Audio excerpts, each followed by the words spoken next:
Hello everybody, we are here with your Cupid ADC guide action. So we're going to be grabbing, as per usual, our leather cowl. On Cupid, I like to go Transcendence because he does have that built-in heal with his heart. So I don't find the need to grab more lifesteal personally on top of his heart sustain that you're going to be getting and on top of the leather cowl. So I would rather go for more damage in CDR with that Transcendence.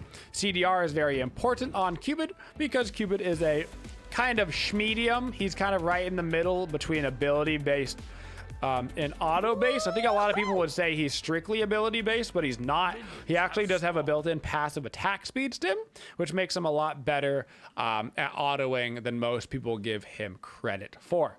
So we're going to be starting off with our 1. This is our main damaging ability and also the ability that we are going to max out first. It does 2 separate damage procs. So we hit somebody with it, gives them a nice little love tap, does some damage, and then it'll detonate just a little bit after that and do some more damage, and it'll be a stun if we have our hearts all the way built up, which you can see our little passive meter. So my goal right here when I get right to the laning phase is I'm actually going to try to save my heart bomb stun. So that way I can walk right at this Izanami and hit him with this. No, that is going to be a stun when it detonates, and I'm going to get an immediate first kill. That is why we like to save that. They are still level 1, so I'm going to keep autoing at this. Just keep on going for it, and we're going to get a nice little double kill. So because I saved my heart right there, all my hearts, and went immediately for the kills, not only does it do more damage, it also has that stun when it goes off. So it's a win-win on both regards. And that's how you get that first blood or first blood in. At level 2, we are going to get our 3. So this is your getaway skill on Cupid, and this is actually an ability we're going to talk a little bit about because I think a lot of people don't really proper understand how this ability works. So step 1, this ability is the one thing people know about this ability is it's your getaway skill, right? It is a nice dash, doesn't go over walls, it's not a leap, it's just a dash. Cool, everybody knows that. The things that I feel like people don't understand about this ability is that it gives you passive attack speed. So this gives you attack speed every time you put points into it. This is passive attack speed. You do not have to use this ability in order to get this attack speed. Just your existence and putting a point in will give you that about 4%, I believe, per level. Yeah, so up to 20% passive attack speed. That's basically like a free item that you get all the time. So I'm actually going to dash in towards this Sobek and try to body block him away from getting back. And then I'm going to use my heart bomb on the Izanami instead of the Sobek because I think I might be able to grab another kill there. And we will be able to get another double. I'm going to grab Ninja Tabi as my boots, not Warrior Tabi. I do want to actually utilize that attack speed. And the Cupid attack speed passive that you have shouldn't be too much of a detriment to your build in overcapping, even with that purple buff. The third thing on this ability is that it leaves behind a trail. That trail basically works like a Hebo carpet. So when you dash, you're gonna leave behind this trail. That trail gives you and allies on it, and allies, 30% movement speed. So you can utilize Cupid's dash escape to also help your team get out. So it does a lot of things. It's a dash away for you, it's bonus movement speed for you and your team that are on it, and it gives you passive attack speed. I think it's a really underrated ability. People always wonder why I rank up this ability on Cupid before the heart, and it's because it just gives you so much value. So you lower the cooldown on it, you get increased attack speed out of it. It really can't help you make giant plays. Ares is going hard right now on this Sobek, unfortunately. There we go. Perfect play from Ares right there. So that was actually wonderful. So I see Ares is going super hard on that Sobek. So I throw down the ulti right on top of him so he has no way to get out. Ares goes for the ulti and he's going to pull him out, realizes that I've already thrown down my ultimate, and then make sure to put them back into the ulti. Really good heads up play there from our gotten Apollo playing Ares in order to make that happen. So our level order for Cupid is going to be 4, 1, 3, 2. Gonna get our ultimate whenever we can. It's gonna increase the damage a lot. R1, gonna rank it up. This is gonna give us the damage. Reminder, when you increase this is the damage on the first and second part of the heart bomb. So it's actually a ×2 on that effect. So you're really getting twice as much damage as you think you are. Then we rank up R3 for the passive attack speed and the cooldown on a getaway skill. Finally ranking up those hearts for the extra heal. For our standard ability combination on Cupid, we want to rank up our hearts all the way first. So you're going to see we're going to get this all the way built up. Once our hearts are all the way built up, preferably we would land Heart Bomb and then Ultimate. So that way we go for Heart Bomb, it does maximum damage and make sure the stun is on our Heart Bomb, and then use our ulti for that cripple. Remember, anybody inside of Cupid Ultimate is crippled. Darn you, minion, for getting in the way. And then after Cupid ult ends, it is a mez. Now, when you have the hearts built up for Cupid ult, the mez duration is twice as long. We really don't care about that, which is why we want to use it on the heart bomb so we get the stun. We want the stun. We really don't care about a twice as long mez. The mez is already 1.5 seconds, and the whole point is just fighting people. We're going to be knocking them out of the mez. So in a team fight, while the mez increased duration could be relevant, only if you have good communication with your team, because otherwise people are just going to be getting knocked out of the mez anyway. So we really do want to be utilizing it on our one. Also, for those of you that haven't played Cupid in a while, if you throw down your heart, you'll see it does not actually take your passive. Back in the day, that used to take Cupid passive, which really screwed them up. Luckily, it does not anymore. They changed that a while back. Only your 1 and your 4 are going to get rid of those bonus little hearts.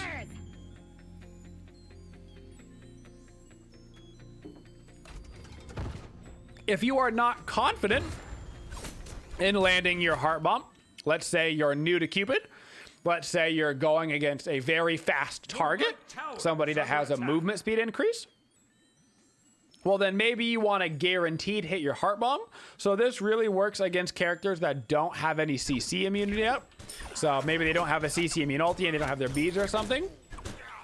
Instead of landing your heart bomb first for the stun, and you just want to guarantee damage, then you're going to use your ultimate first, throw it right down on the middle of your enemy, wait for the mez to go off, and then use your heart bomb. So if I ulti on this Izzy and I wanted to wait for it, see, he has his beads up, so it's not going to work.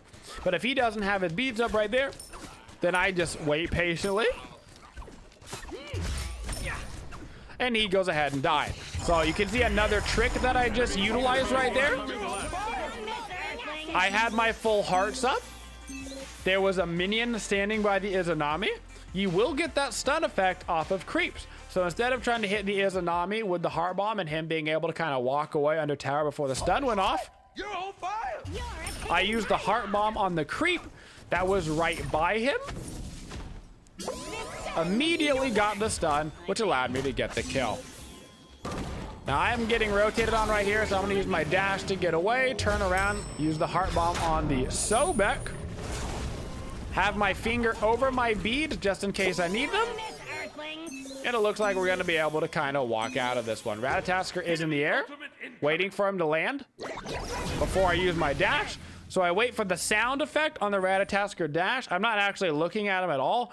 All I'm waiting for is the slightly different sound effect on the Ratatasker dash, which allows me to wait for it and then dash away.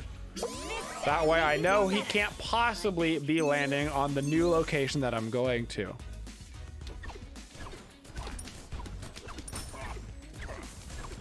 Now for our third item this game, I'm going to be taking myself into a fail knot. That's going to give us 20% more CDR. Oh, that's too bad. Let's see if we can do that little combo this time on the Izanami. Izanami beads are down. So I'm gonna throw down the ultimate. I'm gonna auto attack him. Then I'm gonna heart bomb him after he gets mezzed, so I couldn't possibly miss. So that's what you're looking to do if you're afraid about hitting your heart bomb outright. You ulti, you just auto attack while they're in it. Then you wait. The mez will eventually hit. Then you've got a solid 1.5 seconds that you just get to sit there, and you can't possibly miss your heart bomb then. Your team has destroyed a middle enemy tower. I've acquired a level 12, so I'm going to go ahead and back it up. Double kill. Work on my fail knot. I'll have 30% CDR. I'm also going to get a magic shell. So right now, I consider a shell to be one of the best actives in the game. If you don't need an Aegis because they do not have a big damage dealer in the mid lane, if they don't have a Scylla or something that is going to one-shot you, then I would recommend getting the shell as your second active on hunters right now. It's going to help you so much in that 1v1 for the boxing.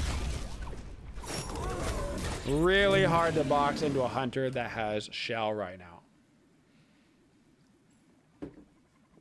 Speaking of boxing items, Berserker Shield. Your left tower is under attack. If you're really concerned with the 1v1, or if you just want to be a little bit generically safer, Berserker Shield is a fantastic item right now that you can pick up on hunters. Probably not going to be any room for it in this build, but Berserker Shield is so good that some people have started even going into it as a first item. So instead of doing like a Transcendence or a Devo Gloves, some people are just starting Leather Cal and then going right into a Berserker Shield with their boots, getting that physical defense as well as that power, and just going for the 1v1 fights. It's a pretty common build actually right now that you see on those really big boxing hunters, like Anher and Danza. So keep it in mind when you're playing some of those more aggressive early game characters that you're looking for the fight on. For Cupid in his matchups, what you really want to go against on Cupid is basically Izanami. Izanami probably has one of the worst matchups into Cupid, and that is because she does not have a CC immune ultimate. I got your back, brother. Cupid ultimate decimates anybody that's reliant on a movement ability, particularly leaps, that does not have CC immunity. Izanami gets crushed by Cupid. Woojer has a really hard time against Cupid.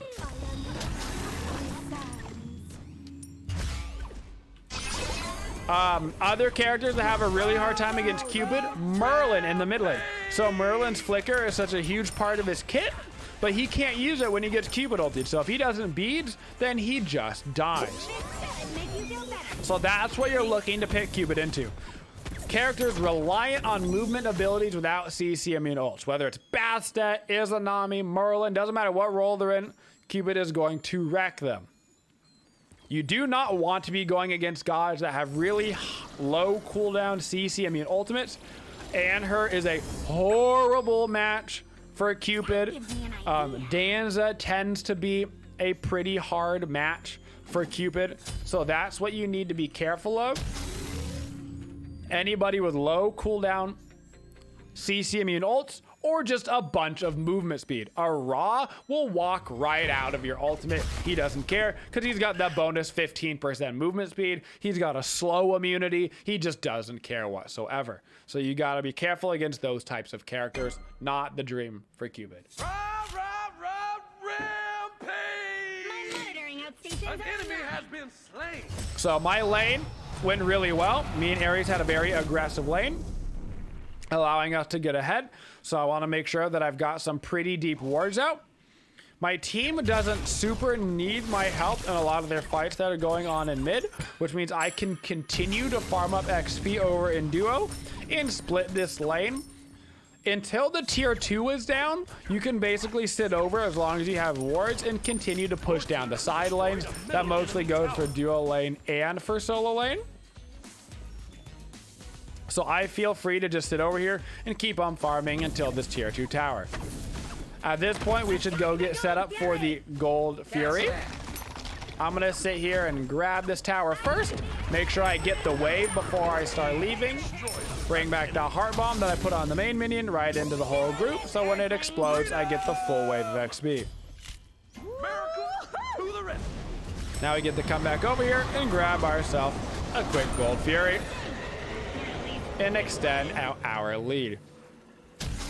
When you're really far ahead, make sure you don't start to over-rotate. So this is something that I see players do. Happens a little bit more on ADCs and solo laners than any other role.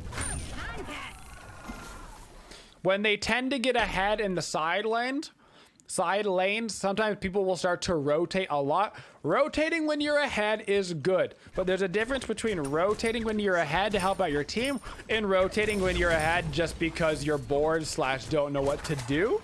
And I see a lot of people just start to rotate over and over and over, and they'll be rotating without getting their waves first. They'll be rotating and missing their purple buffs. And then that's how you let your enemy get back from behind. So you do want to be rotating, you do want to be helping out your team, but you do not want to be over-rotating and giving your enemy opportunities to get back in XP. Like this purple buff right here, this is actually my purple buff. It may not look like it on their side of the map, but this is actually my purple. So I don't want to let Izanami get free XP. I don't want to let him get free waves and free purples. I want to make sure that I'm over here, taking all of his camps. And then once I take all of his camps, now it is going to be time for me to rotate. So I'm going to take this purple. I took the wave. Now I'm going to be looking over towards the mid lane. Their red is coming up. I'm sitting in their jungle. I can look for them on the rotations and play aggressive without missing out on that much experience now. So I see a cell back here. I'm going to throw down my ultimate, which forces him to ulti because otherwise he can't get out. My Pele's pushing up the right lane, so I'm going to rotate all the way over to right lane for her and help her out over on this tower. And then I'm going to call for the Fire Giant so we can walk over towards the Pyro and the Fire and get more objectives. So I got all my XP over in my lane first. Then I walked right on over to the tier 2 tower to grab it. And there we go. Now we get a free Pyromancer, and now I can go ahead and back up where I'm going to be getting my Rage. And then I'm actually going to save my gold right now. I'm getting really close to 20. I want to make sure I can level up my starter as soon as I get level 20. Which I should basically be able to get off of like this quick little jungle rotation. Throw down a little heal for my teammate. So I'm going to save that cast and then back up immediately after I grab this purple buff. This is also an enhanced purple buff, so this is going to give me 25% attack speed instead of the regular 10. Now I'm level 20, I back up, and I get myself the Hunter's Cowl, one of the best starter items in the game in terms of their rank up. Just look at the raw stats on this bad boy. 60 power, 15% lifesteal, 20% attack speed. When you're near an allied god, you gain an additional 25% attack speed. And then if you're not near anybody, you get 10% movement speed, which is perfect for running away, perfect for getting back into fights. All in all, a stupidly good item. Because it also gives you so much attack speed while also giving you power and lifesteal, it also really opens up hunter builds because you're not reliant on getting a lot of attack speed. Between your purple buff and between your leather cowl and your boots, you're actually going to be pretty near cap already. I've already got over 2 attack speed just from that. An enemy has left the game. And I actually get 2.38 when I'm standing near an enemy. And part of that is because of my Cupid passive where I get that 20%. Now for my 5th item in this game, I went Rage. I think Rage is one of the better items in the game right now. It can just be a little awkward to build in the hunters, in the hunter builds right now. So preferably you want to get your Rage no later than a like 4th-ish item. But it gives so much crit. So people forget how much it gives. 30% plus an additional up to 15%. 45% crit with Rage. On top of the fact with Fail Not is going to give you 20% plus an additional bonus 15%. So with just a fail not in a range, assuming perfect circumstances where you have the rage built up and you have the fail not with the ultimate proc, let's do some math here. You're gonna get 35%. You're gonna get plus 45%. You've got 80% crit chance with 2 items. So if you throw in the Wind Demon like you should be, then you're gonna get that last 20%, and you potentially got 100% crit chance, basically. Literally nuts off of those 3 items, potentially 100% crit chance.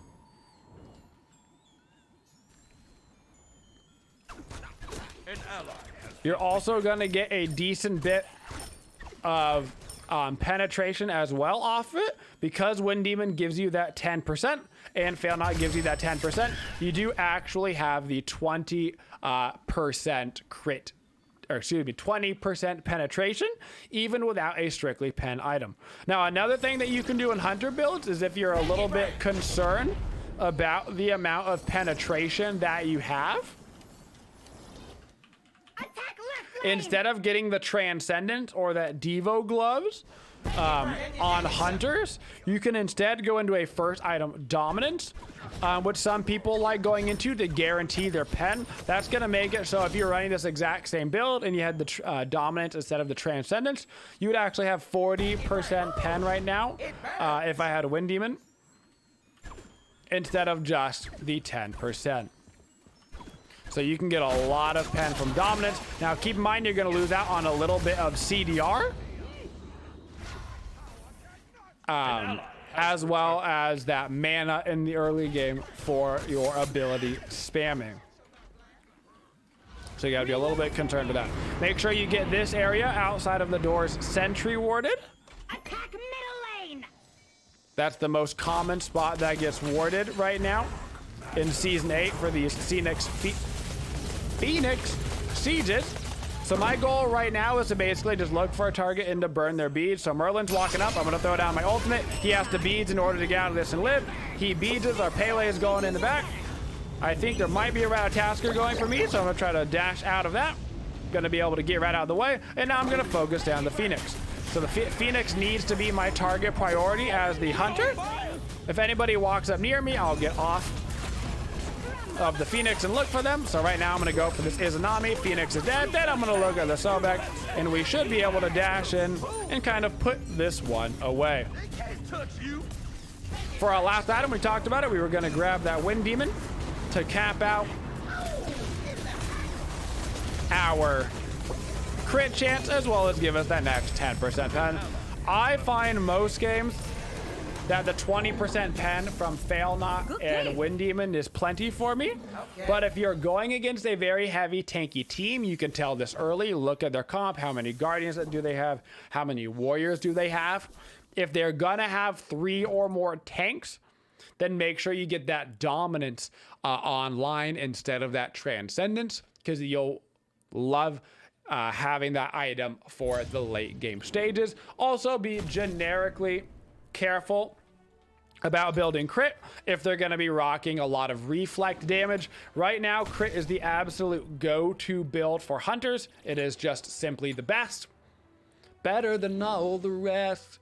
But there are options like the Berserker Shield and other things that we've talked about that you can go into instead of the crit if you absolutely have to, guys. And that is our Cupid ADC guide.